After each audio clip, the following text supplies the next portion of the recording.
AfterBuzz is back for another after show for Silicon Valley here at AfterBuzz TV. It is the season finale, and everything comes together. Tesla's, Jin Yang, and Piper Coin. We've got all that, so stay tuned, and we'll be right back after you kiss my... You're tuning into the destination for TV superfan discussion, AfterBuzz TV. And now, let the buzz begin. We do like following the Pied Piper. Yes. We have Jeff Graham. What up, y'all? Jeff Graham here. Nate Miller. Nate Miller. Christian Bladt.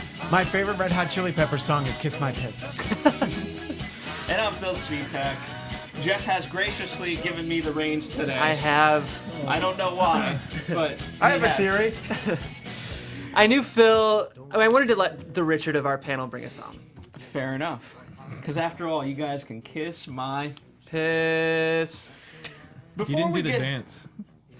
Oh, yeah, I'll do the dance. It's not as entertaining You're for the oddly people so listening. natural at doing it.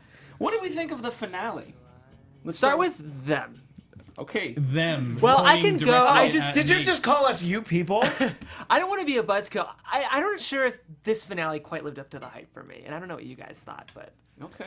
I mean, I liked it as a contained episode, but it felt like they could have done literally anything the rest of the season and then had this episode at the end. And there's a few things obviously that relate to other things that happen, but it doesn't feel like here's tying all these pieces together. It's just like, hey, there's a bunch of stuff that's going on. Forget about all that. Here's what's happening right now. Here's a time jump. Here's all this stuff. Right. It felt to me almost like it was like an interlude almost between seasons, because they're clearly going in a different, I don't want to say different direction, but the show is evolving. And just like how we saw this time, them getting out of the house and getting their new room, obviously at the end they've got an even bigger space and they've got the platform finally running. So the show's got to take a pretty drastic turn, because they can't do we're waiting to get our company. Like it's done. Everything's done. Okay. Christian? I thought it was all right because they managed to tie things together pretty well. And when, based on our predictions from last week, I felt like I knew where the story was going. I knew that he was going to go to Gavin's house. And I was pleasantly surprised that he tried to screw everyone and then got screwed himself. I think Gavin's arc for this season, maybe if you look at the last two seasons, has actually been just fascinating and very entertaining. And I think that it actually surprisingly tied up enough things from the whole season that I was pretty happy. I still don't know that I really feel like we got the Tesla payoff, but at least there was something. There was an attempt at trying to pay it off, because the whole season was like an infomercial for Tesla, really. Fair enough. yeah, I think the third act really did tie together a lot of the seeds that were planted during the development of this final episode. But I just honestly didn't find myself laughing as much as I would hope I would be. I felt like in some ways I could have been watching an episode of like *Halt and Catch Fire*. Like it was this very, like I felt like I was watching an exciting narrative with high stakes. But when you think of like other episodes like this, like Hooli Con or like Mean Jerk Reaction, I just feel like there's more jokes that are really easily integrated into the stakes. Whereas with this, it was just like, gotta make sure this happens and do this. And there was a lot of chaos for me, but not a lot of comedy. That's kind of how I felt. Fair enough. I overall appreciate it as an episode, but when the Kiss My Piss in particular, the way they played that, it was so subtly done, and for such great effect. Whereas the Tesla, it was just so much in your face that I wish the rest of the season had that knowledge to sort of parse it down a little bit. Yeah, I feel like I didn't exactly feel like Silicon Valley was leaning into its identity during this episode. Like I felt like I was sort of watching the plot-driven version of Silicon Valley, but also the broad version of Silicon Valley, but then also like the subtle, more season one version of Silicon Valley. And I don't know, I love the show, obviously, but I just felt like this episode was a bit confused about exactly what it wanted to do. Fair enough. Well, we'll certainly get into all of that.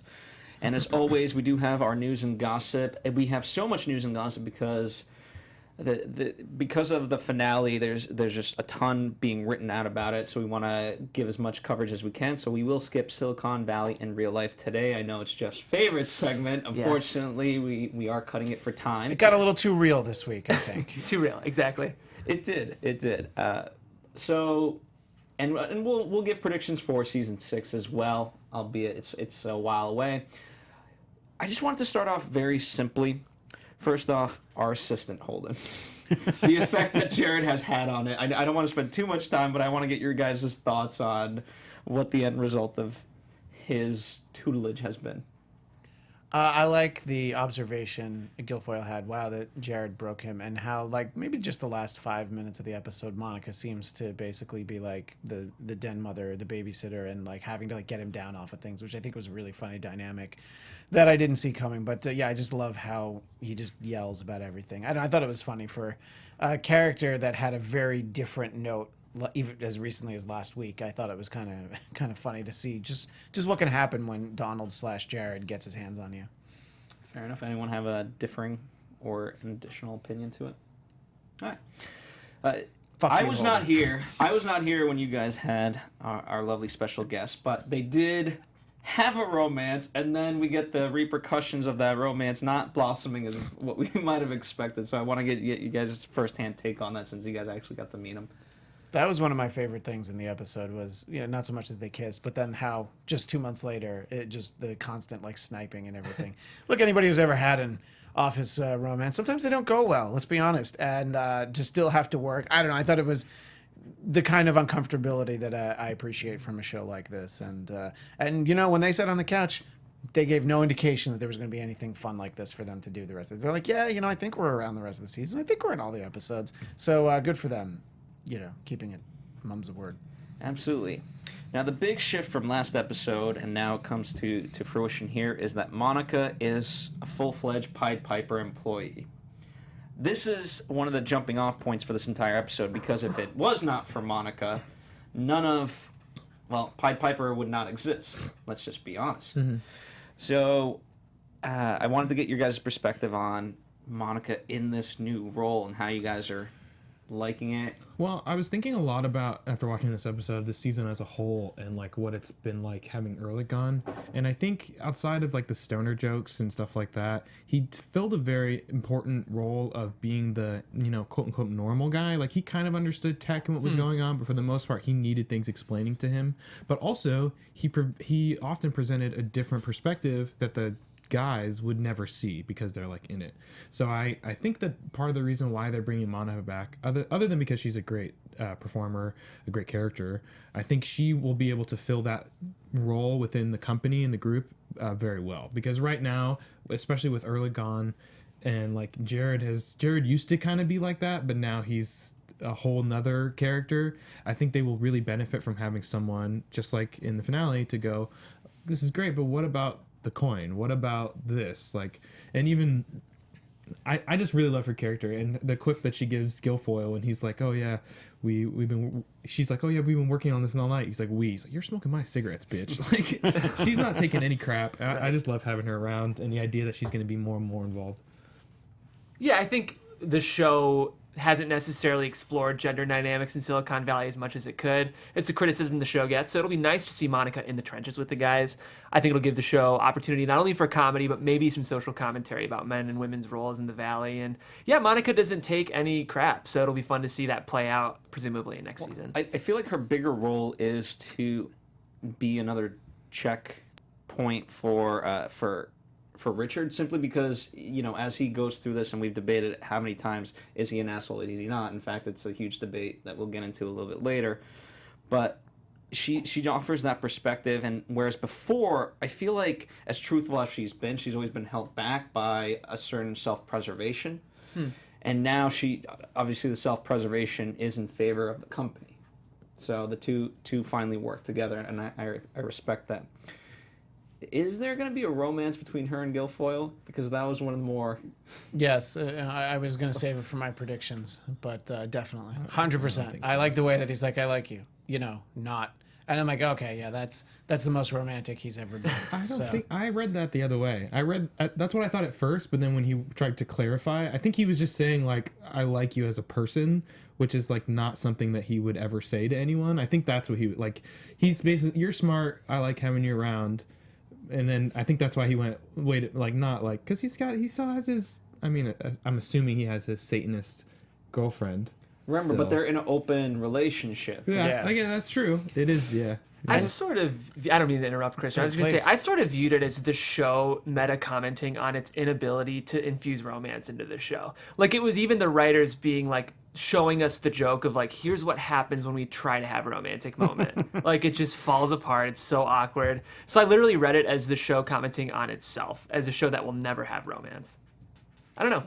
Yeah, well, I think that that's an interesting take, and you might be right, but I think that because they're such an unlikely pair, that you never know, you could see something actually happen there. They kind of look cute together. Yeah, Dark they hair? just spent all that time working together, really intensely, close quarters. Sometimes, even the dark Satan every once in a while feels the need to spread its seed. It would be funny to see them like plumage. on a date. As plumage, exactly. It would be funny to see them on a date, or like even just getting coffee. Like, I think when it would come down to actually having them talk about their personal lives, I can't imagine a ton of compatibility there. I don't want that because I don't think it would work out, and then we would get the plot of what is the fallout and dealing with it in the office, and I don't want that. Fair enough. Well, they do jumpstart the whole crux of the episode, which is the 51% attack. And for those interested, there is a great article on The Verge called "The Cryptocurrency Attack Featured on Silicon Valley is Real, but doesn't work quite like that." So there are factions out there that do try to do this and rewrite certain rules and make these patches and so forth, but not to the extent that was highlighted here. And I won't get too far into it, but it is an interesting read if you are interested. Nonetheless, one of the things I could appreciate about this episode, I know you had your gripes with it, Jeff, but overall, everyone was involved in the fixing of this one problem for Pied Piper. Even the fact that we're talking about these officers' romances, like even the minor characters, everyone's on board to fix this. And one of the things being, finally, it comes to a great culmination for me, the Tesla joke. Yeah. The one thing that can save this, because we have to get to Colin, is ludicrous mode. Right. And what did you guys think of the journey of Jared and Dinesh? I like, and I forget the character's name, but that she had put him on... Priyanka? Is that right? Yeah. Yeah, that sounds right. On valet mode. I love that that's even a setting. And I thought that was pretty great. And even when she's like, Jared has to drive, and he's like, no. And I don't know. I thought that their dynamic was actually really funny. And it was definitely like a great... it was a great Dinesh moment, but when they're driving through wherever that campground is where Burning Man happens, and Jared says, what exactly does he say? You said it before, Nate. Something like, do I have to fucking kill you? No, Whatever. you want to fucking die today? That's what it is. That I mean, so many great Jared lines this season, but just the way he said it in the moment, I'm like, that's a great Jared line. And I mean, that's a great Dinesh response too. Yeah, like, hey, yeah. it's not a real death threat, sir. Yeah. Yeah, I mean, I definitely thought the Tesla thing went on too long this season, but at least it had a funny ending. Yeah, at least it was leading towards something. Yeah, definitely.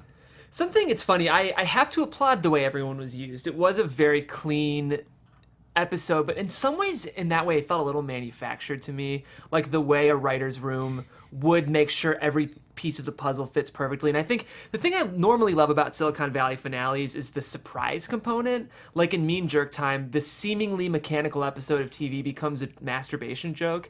I don't feel like there was a ton of moments where I was shocked during this finale, and I think I would have loved a moment of genuine surprise rather than feeling like everything is sort of playing out as it should.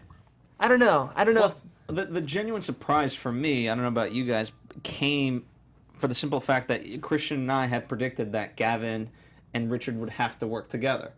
Now, 2 seconds into it, Gavin screws him over and is making ice cream. Right. So that's, to me, I wish, I'm like you, I wish there was a couple more surprises, but nonetheless, that was the biggest for me, and I was shocked. For me, that it didn't surprise me that Gavin double-crossed him. What surprised me was that Richard, that he did the whole thing with delaying, because I thought he was really about to sign the company over, and then the next season was going to be him working for Piper Tech under somebody else. Right. I thought that's really where they were going to go. So the surprise that Richard actually did something, made a decision to do something, and actually followed through with it. That was a surprise for me. That was like the most CEO, leader, smart guy, savvy move I've ever seen him make. I thought for about a second that he was signing it over, and then I'm like, I feel like Richard's going to screw him over because there's very few people that Richard seems to really dislike, except for telling Colin to kiss his piss. Right. But other than that, so I think that it was nice that there were several like role reversals as that storyline played out, which I thought was fun, and how Lori was fairly non-committal and except how uncomfortable the dance made her that she was watching on Hooli chat. I almost called it Skype. I'm sorry. Well, what was interesting, the fact that Gavin, if you rewatch, he took the paper, and I'm surprised that Richard, that he wouldn't like put it face down. He, in essence, he should have been able to read "Kiss My Piss" from the moment he grabbed it, but he didn't. Which I thought one of the interesting aspects for me is how Richard does interact with the various CEOs. Obviously, we're talking about the final two, but all of this gets started with Colin, and I'm surprised at Richard, mainly because, as Colin's explaining, like I was ousted by Lori. I thought him of all people, he's been there and done that, and would have sympathized with him. I think Richard's pettiness, though, is something that, if it ever gets cured, won't happen until the very end of the show. Like, it just feels like such a central part of his character is just being unnecessarily petty. And that conversation kind of happens between him and Monica. And Monica literally has to convince Richard that he's not an asshole. I'm really finding myself not liking Richard. And I don't know if to be honest, I don't know if I'm like Thomas Middleditch. And I don't know how much of it is my dislike for Richard and how much of it is I'm not enjoying the performance. But if it wasn't for Monica and Guilfoyle and Dinesh and all the other great characters in the show, I would not watch the show for just Richard. I think I just don't like his commercials, and that makes me like him less. I think, to me, it's just the way Richard was written this season. Like, I feel like we've seen a lot of development with Richard's character. Like, last season we talked about how much more physical his performance became, and I actually really liked Richard last season. I just feel like we haven't gotten enough unique shades of who he is as a character to stay invested, and yeah, I think there could be some arguments made that maybe Richard's development as a character needs to be pushed a little further next season. Yeah, I feel like he's been pretty one note for a while now. Yeah. And especially when we've gotten this great development of all the other characters, it feels weird that our, quote unquote lead is kind of this kind of one note thing that does the same thing over and over again, and everybody else just kind of operates and changes around him, but he's making the same decisions. Go ahead, Christian. Well, I was just going to say, for me, probably one of the least funny things that happened in the whole episode was at the very end that he threw up again at the end. Because I'm like, all right, we get it. It's just not funny anymore. It has nothing to, look, vomit can be funny. Anybody that's ever watched Family Guy. But, I was just like, okay, so it'd be great if he can still be mostly the same next season. It'd just be nice to sort of play on what Nate's saying. Just a little something different. I don't know what it is. Well, this sort of opens it up a little bit in terms of how we can contextualize it beyond just this one episode, but that's kind of pretty much the same note that season 1 was. Monica delivers him like, isn't it going to be exciting? You're going to have employees, you're going to be blah, and then he goes and throws up. So, and yet it's supposed to be this high, happy note. We get that same here. And for the most part, it's gone, happy season finale, low season finale. Happy, low, happy. Right. And, when you say he's kind of one note, it's interesting to me.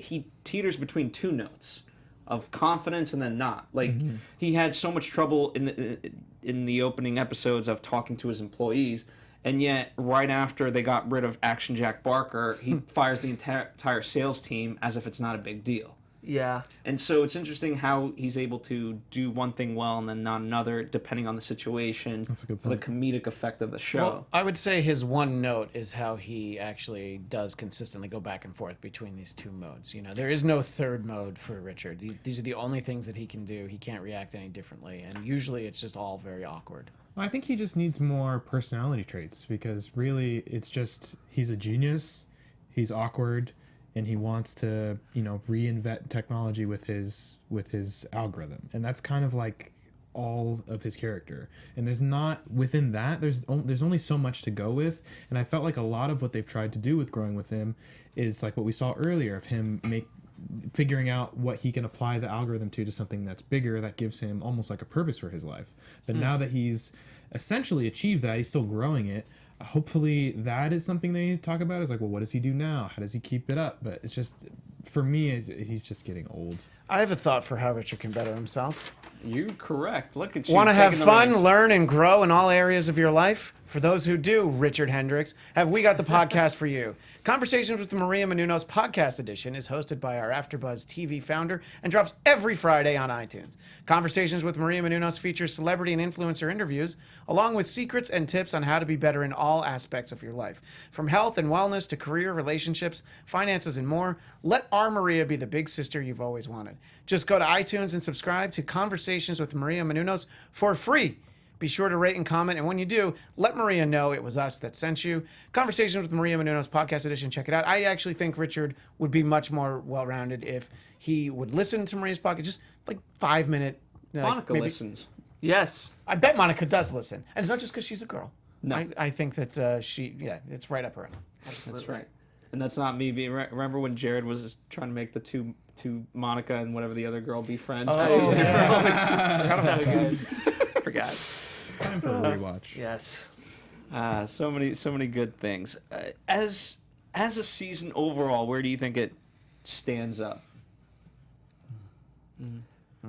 I mean, honestly, I think each season has been. I've liked less than the previous one. I still like it. I like it very much. I really liked season 1. I still think it's good. I'm excited for next season, but it's just not new anymore. So I think that it just has that effect. I mean, there's a lot of seasons at this point, you know. So I think it's all right and very funny at times.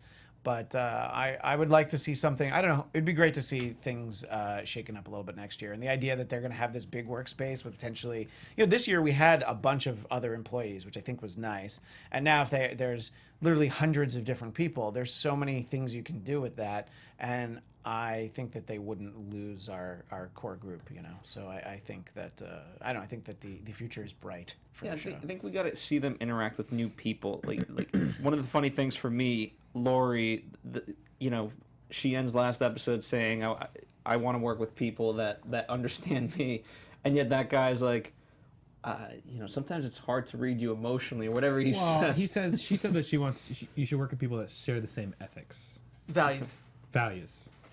synonyms. Yeah. Fair enough, but the fact that he was still equally confused and just even on that Hooli chat session, he was like, "Yeah," she's like, "How do we proceed?" And then he's like looking at her, "Because we like it." Yeah. Like that's what you're saying, right? Because we like it.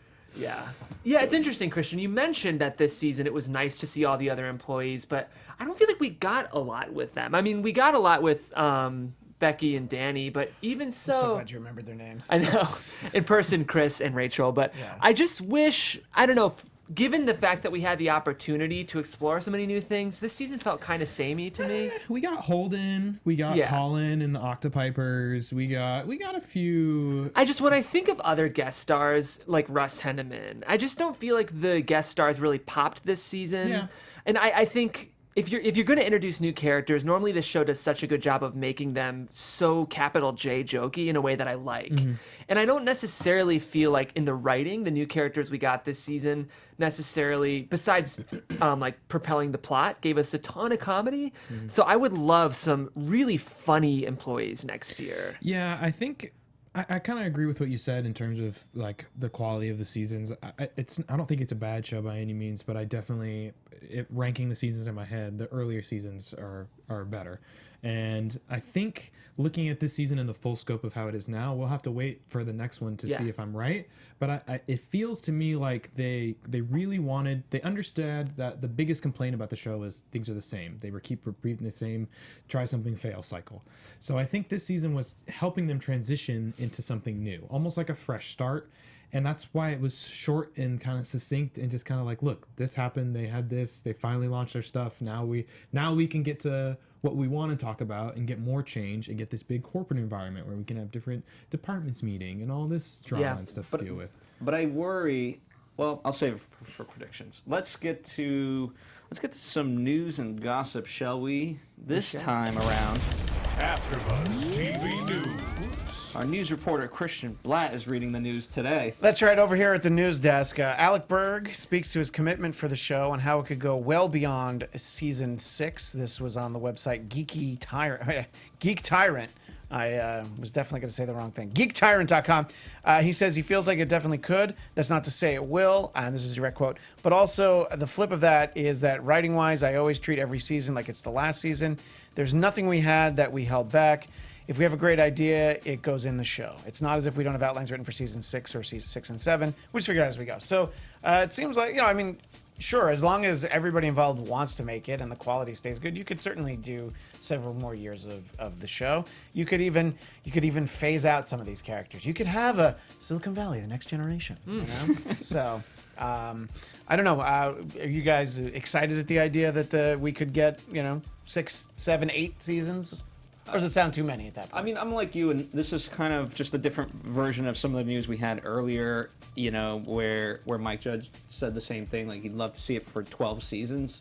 So I'm down for that as long as it continues to be fresh. Mm-hmm. Yeah.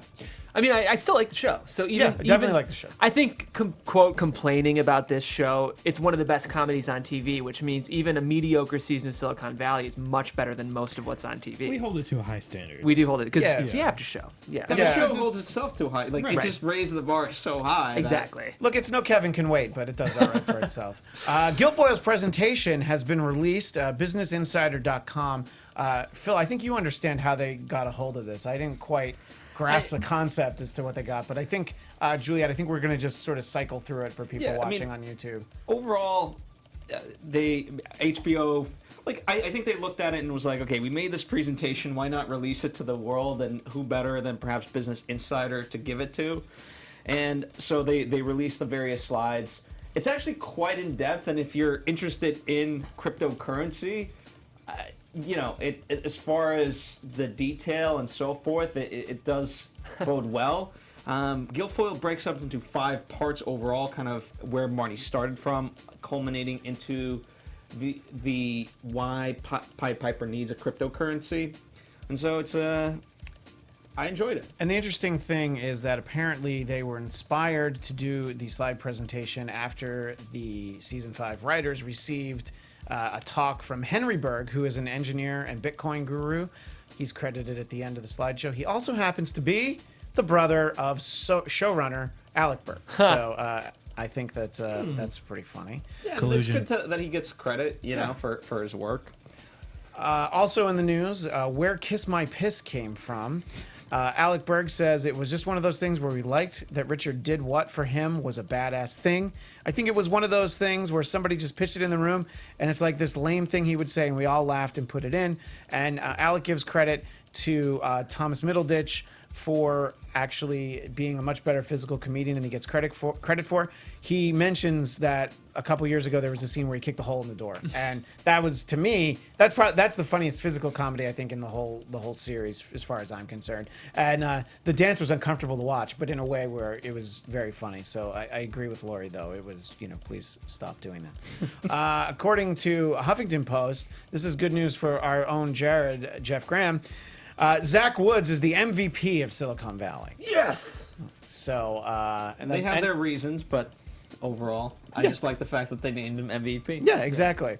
And Entertainment Weekly speaks to Alec Berg about how he was nervous about this season, and I guess the season finale in particular. He was just nervous about where the season was taking us. I guess dealing with the cryptocurrency. But that article is on Entertainment Weekly. So if you want to know more, go there. Hey, that's EW.com.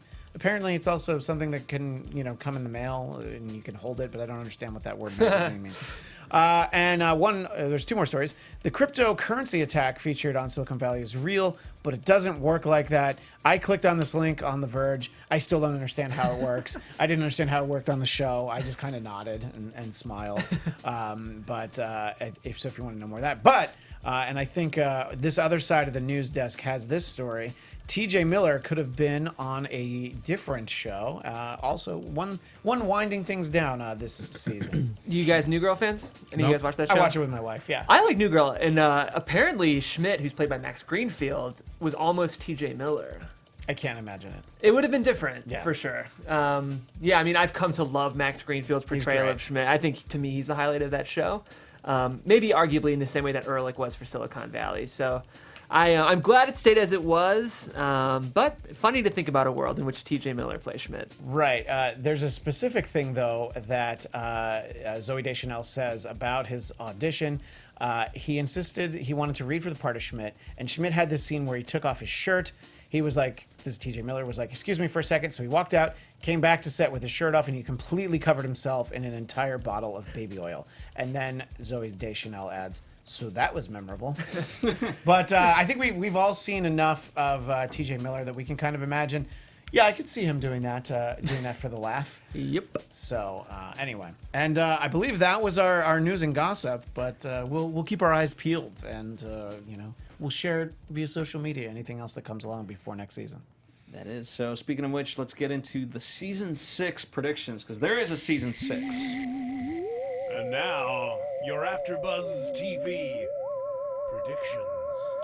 For those of you who don't follow our after show quite as closely, we did report that Barry and Silicon Valley are returning around spring 2019. Let me kick you guys off. Hopefully this will be a nice jumping off point. One of the things I thought of as far as repeating, the Lori mentions that there's going to be a lot of government personnel that they need to interact with, right? So to me, that's almost the same repeat of season 2 when we have the lawsuit. So I'm kind of nervous about how they could play that a little bit differently. And also for a lot of people out there that perhaps doubt cryptocurrency, the whole 51% thing gives me more doubt about cryptocurrency. The fact that people can just, do something with 51% majority stake. Yeah, and I think this episode definitely tells us why a new internet is not something that's happening anytime soon. Yeah. Yes. Interesting about the government interaction. I'm actually looking forward to that. I think part of my gripe with this season is that we were so immersed specifically in the world of Silicon Valley all the time. Whereas I think this show is sort of fun when we get more outside players involved, like what you mentioned with Erlich, even just being a straight man to the world of these nerds. So I think bringing in other suits who aren't necessarily Silicon Valley execs could be an interesting way to sort of shake up maybe the sameness of what we saw this season. I don't know. I am looking forward to Monica being more involved in the day-to-day with the guys, and I hope the show leans more into the opportunities involved with having actual other employees outside of our 4 main guys. Obviously, they're the lifeblood of the show, but I think in general it might have just been a bit of a Richard-heavy season. Maybe we're not sick of Richard, we're just sick of seeing so much of Richard. So I don't know. I'm looking forward to more maybe rounder, well-developed outside characters in the company. For next season, I'm looking forward to Guilfoyle and Monica, and expect them to have a baby before the end of the year.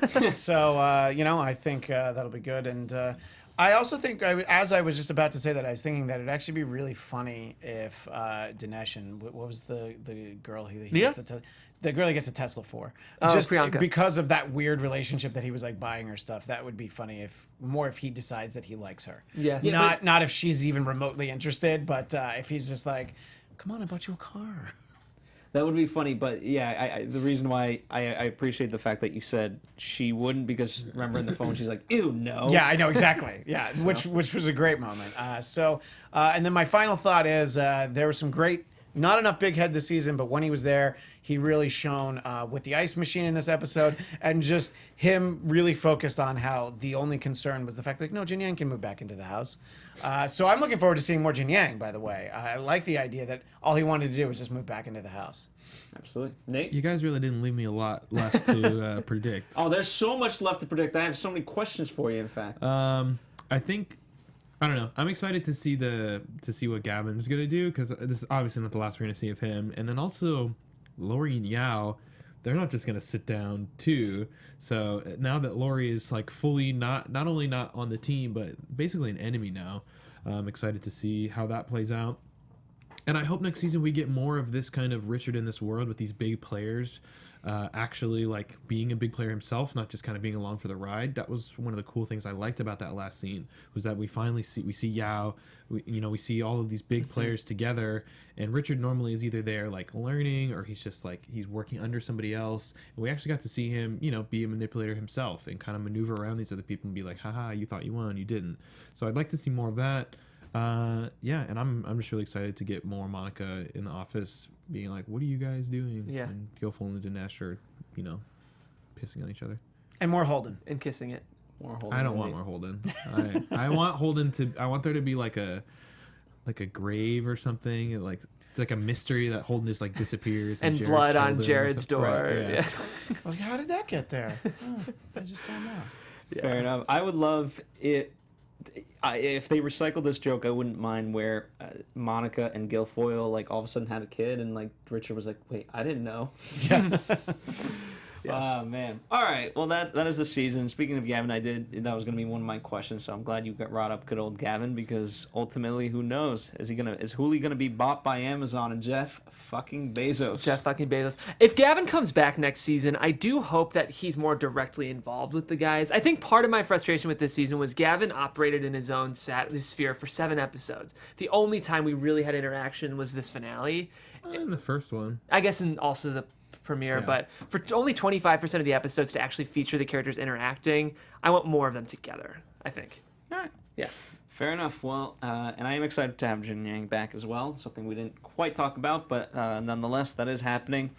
So we've got quite a long while to go. Thank you guys for journeying us with us for this season. And you know what? As you guys catch up, perhaps you haven't seen all the episodes, and now you're finally getting around to it. Let us know all your comments. We'll check back in throughout the year, respond, and so forth. We love you guys as fans, and that's a beautiful thing. In the meantime, we've got a whole year to fill, and you guys can interact with us on other platforms. Jeff, where can people follow you? You guys can follow me on Twitter at Jeffrey C. Graham. Shout me out there. I want to just give credit real quick to Alec Berg, who also wrote and directed the finale of Barry last night. One more time, if you're not watching that show, it is really, really good. So check out Barry, which airs in the same block with Silicon Valley.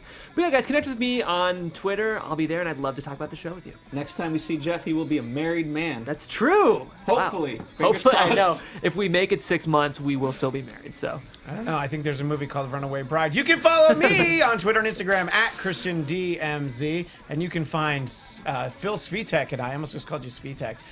Every other Wednesday for the South Park After Show. But it's almost time for the new season. Well, there's only like 5 more months till the season starts. And you can find me on a bunch of other shows, including Marvel TV Weekly Sundays at 10 p.m. at our new time slot. What's up, guys? My name's Nate Miller. You can find me on all social media, DogLikeNate. Hit me up on Twitter, Instagram. We can talk about shows.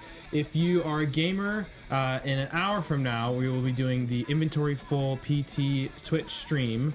Tune into that. And if you watch Westworld, we do that after show at 8 o'clock every Sunday. Come check it out. We break down all the theories and stuff. Absolutely. And check out other AfterBuzz TV shows. I'm Phil Svitek, and you can always go to philsvitek.com for all my stuff. Thank you guys for a wonderful, wonderful season. We'll see you back for season 6. From executive producers Maria Menounos, Kevin Undergaro, Phil Svitek, and the entire AfterBuzz TV staff, we would like to thank you for listening to the AfterBuzz TV network. To watch or listen to other after shows and post comments or questions, be sure to visit AfterBuzzTV.com. I'm Sir Richard Wentworth, and this has been a presentation of AfterBuzz TV. it's my piss. And buzz you later.